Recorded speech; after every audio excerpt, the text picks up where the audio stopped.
Let's take a look at replacing the interior dimmer switch on this 2003 Ford Escape.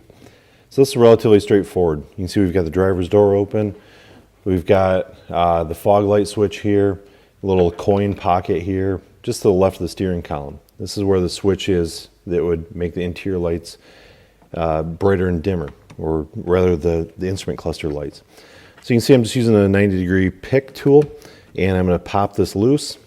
We don't even have to pull any panels or anything like that. Simply remove it. I'm going to grab the two tabs, plug in my new unit, and pop it into place, and just like that. See just how straightforward it is to replace the interior dimmer switch on a 2003 Ford Escape.